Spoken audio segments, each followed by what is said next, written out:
Hello, j'espère que vous allez bien. Je vous retrouve aujourd'hui dans une nouvelle vidéo dans laquelle on va parler de ces livres que je ne lirai jamais. J'ai vu cette vidéo passer beaucoup dernièrement sur les réseaux sociaux littéraires et je trouvais ça rigolo comme concept. Donc je vais vous parler de ces livres que je n'ai pas envie de lire et des raisons pour lesquelles je n'ai pas envie de les lire.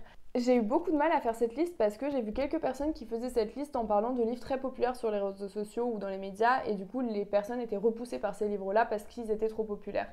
Et j'avoue que moi ça me fait un petit peu l'effet inverse quand un livre est très populaire, même si je sais que je ne vais pas l'aimer, j'ai envie de le lire pour savoir pourquoi il est populaire et parfois aussi pour me prouver à moi-même que je savais que j'allais pas l'aimer. Cette liste était donc très compliquée à faire parce que c'est des livres que je sais que j'ai pas envie de lire, mais d'un côté je sais que je peux pas dire que je les lirai jamais parce que je me dis inconsciemment j'ai un peu envie de les lire. On va commencer très fort parce que je ne lirai jamais Harry Potter.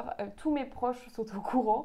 Je n'ai jamais lu Harry Potter, je n'ai jamais vu les films Harry Potter. C'est vrai que j'en ai pas trop parlé sur les réseaux sociaux parce que j'avais pas très envie de me faire attraper par la communauté Harry Potter et surtout je sais que je vais pas aimer, donc en fait je ne vois pas l'intérêt de les lire. Depuis toute petite je suis pas très attirée par tout ce qui est fantasy, fantastique, science-fiction. J'ai du mal à faire la différence entre tous ces genres là, mais moi je suis quand même, j'aime beaucoup la littérature qui est très ancrée dans la réalité, qui est très réaliste et donc j'ai beaucoup de mal avec tout ce qui s'éloigne de la réalité et je crois que vraiment le combo un peu academia avec de la magie, ça ne m'attire mais pas du tout, mais vraiment pas. Et donc il y a beaucoup de gens dans mon entourage qui ont essayé de me faire voir les films, de me faire lire les livres à tout prix. Voilà, je n'ai jamais regardé un film jusqu'au bout. Chaque fois je me suis endormie ou alors j'ai vraiment décidé d'arrêter de regarder parce que je savais que ça ne m'intéressait pas.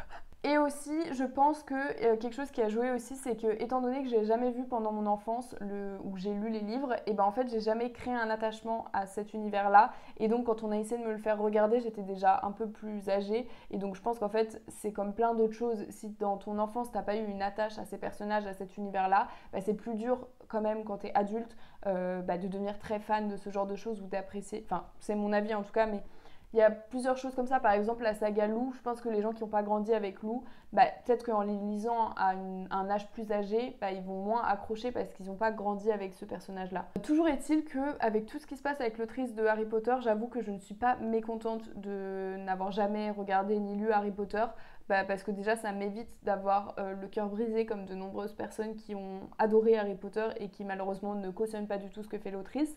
Et donc j'avoue que je suis pas mécontente de ne pas avoir lu et de ne jamais lire Harry Potter. Donc voilà, déjà que je comptais pas lire Harry Potter, mais là c'est hors de question que j'achète un livre Harry Potter et que je finance cette personne et qu'elle finance sa fondation avec cet argent-là. Donc je ne lirai jamais Harry Potter. Et en parlant d'Harry Potter, je ne lirai jamais numéro 2 de David Fuenkinos. Il faut savoir que j'ai eu une très mauvaise expérience avec David Fuenkinos. J'ai lu, je sais plus, La Délicatesse, que j'ai pas du tout apprécié. J'ai trouvé qu'il y avait aucune émotion qui ressortait de ce livre, que les personnages étaient plats. J'ai vraiment pas passé un bon moment. Et donc j'ai envie de dire que je ne lirai jamais David Fuenkinos, mais d'un côté j'ai envie de comprendre pourquoi tout le monde l'adore et du coup j'ai envie de lire un autre livre de lui. Je lirai bien Charlotte, mais juste pour connaître l'histoire de Charlotte et donc me faire un avis sur la plume de Fuenkinos. Mais en tout cas, ce qui est sûr et certain, c'est que je ne lirai jamais numéro 2 parce qu'il me semble que numéro 2 c'est une histoire qui a un lien avec Harry Potter. Donc pour rester cohérente, je ne lirai pas numéro 2. Ensuite, on va parler un petit peu des livres connus sur les réseaux sociaux. Je ne lirai jamais Captive. Voilà, je me suis lancée un petit peu dans la romance, la romantasy, je commence à lire un petit peu ce qui se passe, mais la dark romance, je pense que je pourrais pas. Je pense que même pour me faire un avis sur le sujet, en fait ça m'intéresse pas. Et en vrai je me suis déjà fait une petite expérience de la dark romance parce qu'il faut savoir que je fais partie de la génération où j'étais fan des One Direction et donc que j'ai lu des milliers et des milliers de fictions Wattpad sur les One Direction, dont par exemple After, parce qu'After avant d'être un livre c'était une fiction Wattpad et donc moi je l'ai lu sur Wattpad avant qu'il soit publié. Donc comment vous dire que j'ai déjà eu une petite expérience de ce que c'était la dark romance parce que les fictions Wattpad à l'époque c'était plus ou moins ça. Donc voilà, je pense que je me suis déjà fait... voilà, j'ai déjà vu à quoi ça ressemblait et ça m'intéresse pas à l'heure d'aujourd'hui, donc je ne lirai jamais de dark romance, notamment Captive, Lexstone, ce genre de choses. Ensuite, en parlant de romantasy, fantasy, je pense que je lirai jamais ACOTAR, c'est la série de Palais d'épines et de roses, je crois, parce que déjà il y en a trop. Moi je suis pas très saga, vu que je ne suis pas trop dans cet univers-là, j'ai pas l'habitude de lire des sagas et c'est très compliqué pour moi de les finir, donc c'est hors de question que je me lance dans une saga immense comme ça, surtout que j'ai l'impression qu'il y a des liens avec d'autres sagas de cette autrice. Et en fait, je trouve que il y a tellement de monde qui en parle sur les réseaux sociaux en disant que c'est génial que j'ai peur d'être déçue, j'ai peur que ce soit vraiment nul et donc je préfère ne pas le lire du tout parce que je veux même pas essayer de comprendre, je me dis que je préfère passer à côté. Parlons d'un phénomène qui ne s'arrête plus, Freida McFadden. J'ai lu La femme de ménage et Les secrets de la femme de ménage.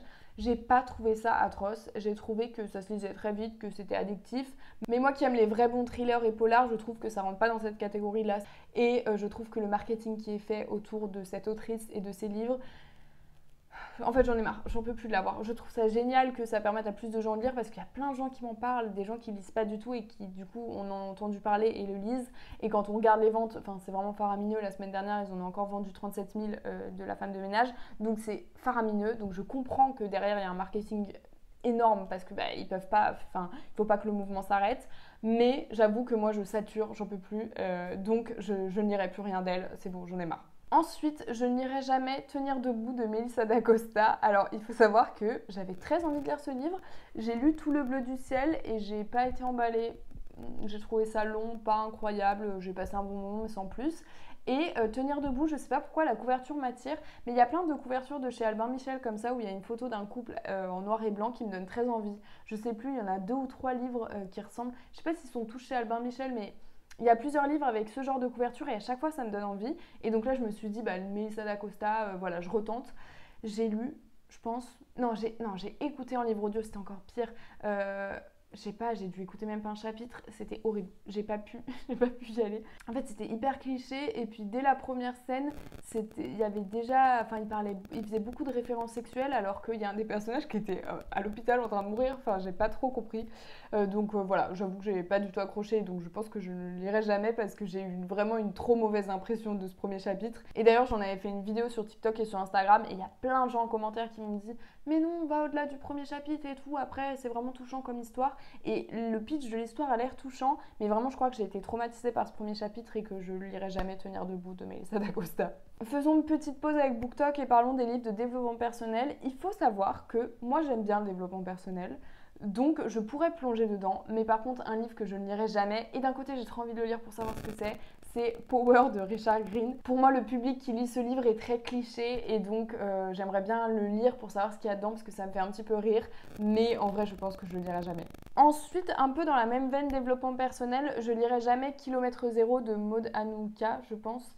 Et pareil, d'un côté j'ai envie de le lire parce que j'ai envie de savoir de quoi ça parle, mais je crois que c'est vraiment tout ce que j'aime pas. Le mélange roman feel good et développement personnel, je pense que c'est vraiment, ça va me faire comme Melissa d'Acosta, je vais lire un chapitre et je vais pas du tout avoir envie d'aller plus loin. Mais d'un côté j'ai envie de le lire pour savoir, mais je suis quasi sûre que ça va pas me plaire. Donc voilà, je suis dans ce dilemme, j'ai envie de le lire pour savoir ce que c'est, mais je pense que je vais pas aimer. Sachez que c'est assez difficile comme exercice de réfléchir à des livres que vous n'avez pas envie de lire, parce que je vous dis, en fait, il n'y a pas vraiment de livres que je lirai jamais. Et j'ai cherché d'ailleurs dans les classiques, parce que je voulais parler un petit peu de littérature plus classique, et c'est vrai que dans les classiques, là, il n'y a rien qui m'est venu en tête. Potentiellement, la raison qui pourrait faire que je lirai jamais un classique, c'est pas sa thématique, parce que je pense que les classiques, en fait, c'est pas des classiques pour rien, donc même si la thématique m'intéresse pas, je pense que je lirai quand même le livre. Mais c'est surtout les prises de position de l'auteur. Je pense qu'il y a certains auteurs et autrices où même si c'était ancré dans l'époque d'avoir ces prises de position-là, aujourd'hui je serais plus trop d'accord avec eux et donc ce serait difficile pour moi de lire des textes d'eux. Mais voilà, en tout cas, j'ai pas trouvé de classique que j'avais pas envie de lire à tout prix. Et donc, j'ai décidé de vous parler d'un autre livre dont on vous parle beaucoup parce qu'il s'est très bien vendu, c'est La sage-femme d'Auschwitz. Je trouve ça génial que ces livres fonctionnent aussi bien et que ça permette de remettre en avant ce sujet-là et qu'on n'oublie pas ce qui s'est passé et qu'on continue d'en parler. Mais j'avoue que, d'ailleurs, je pourrais vous faire une vidéo sur le sujet. Ça fait partie des thématiques que je n'ai pas envie de lire en littérature. Mais ça fait partie des sujets où j'ai beaucoup de mal parce que, en fait, je trouve ça très douloureux. J'ai beaucoup de mal avec les livres qui parlent de la guerre et en fait de moi-même je vais pas avoir envie de lire un livre qui parle de la guerre, peu importe la guerre, mais d'autant plus quand ça parle de la Seconde Guerre mondiale, des camps, etc. Et donc j'avoue que ça me donne pas du tout envie de lire La sage-femme d'Auschwitz. J'espère que la vidéo vous a plu, n'hésitez pas à me dire en commentaire quels sont les livres que vous lirez jamais, je suis curieuse de voir si on en a en commun et quels sont les vôtres, parce qu'en fait je trouve que c'est assez révélateur de son profil de lecteur et de lectrice. J'espère que la vidéo vous aura plu et je vous dis à la semaine prochaine pour une nouvelle vidéo.